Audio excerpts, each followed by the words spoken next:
आज सिर्फ एक रिश्ता नहीं टूटा, बल्कि नफरत का सबसे बड़ा चेहरा सबके सामने बेनकाब हो गया। जिस शेरी पर सब आंख मूंद कर भरोसा कर रहे थे, उसी ने अपनी साजिशों से पूरे परिवार को बर्बाद करने की कोशिश की।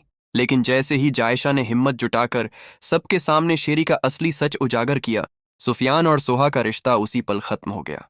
मगर इस सच की कीमत जायशा को अपनी जान पर खेलकर चुकानी पड़ी। शेरी ने गुस्से में ऐसा जानलेवा हमला किया कि पूरे घर में चीख पुकार मच गई। अब फैसला सिर्फ रिश्तों का नहीं, बल्कि इंसाफ का होना था। सुफियान और सोहा की मंगनी पूरे धूमधाम से चल रही थी।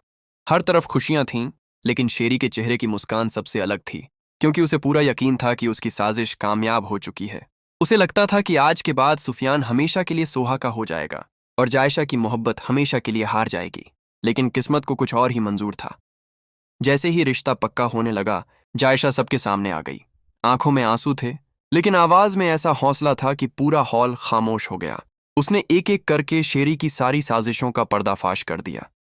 उसने बताया कि कैसे शेरी ने झूठ, धोखे और चालों से सबको एक दूसरे के खिलाफ खड़ा किया और सिर्फ अपनी जिद पूरी करने के लिए पूरे परिवार की खुशियां दांव पर लगा दी। जैसे जैसे सच सामने आता गया, शेरी के चेहरे का रंग उड़ता गया। नायला ने गुस्से में साफ कह दिया कि जिस परिवार की नींव झूठ और साजिश पर रखी गई हो, वहां वह अपनी बेटी का रिश्ता कभी नहीं करेगी। ये सुनते ही सोहा ने भी सुफियान से रिश्ता तोड़ने का फैसला कर लिया।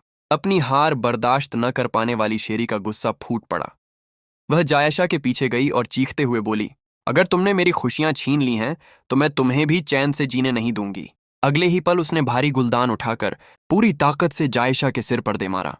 जोरदार चीख के साथ जायशा खून से लथपथ होकर जमीन पर गिर पड़ी और पूरा घर दहशत में आ गया। सुफियान दौड़कर जायशा को अपनी बाहों में उठाता है और बिना देर किए अस्पताल लेकर पहुंचता है। डॉक्टर उसकी जान बचाने की पूरी कोशिश करते हैं, जबकि दूसरी तरफ पुलिस मौके पर पहुंचकर गवाहों के बयान के बाद शेरी को जानलेवा हमले के आरोप में गिरफ्तार कर लेती है।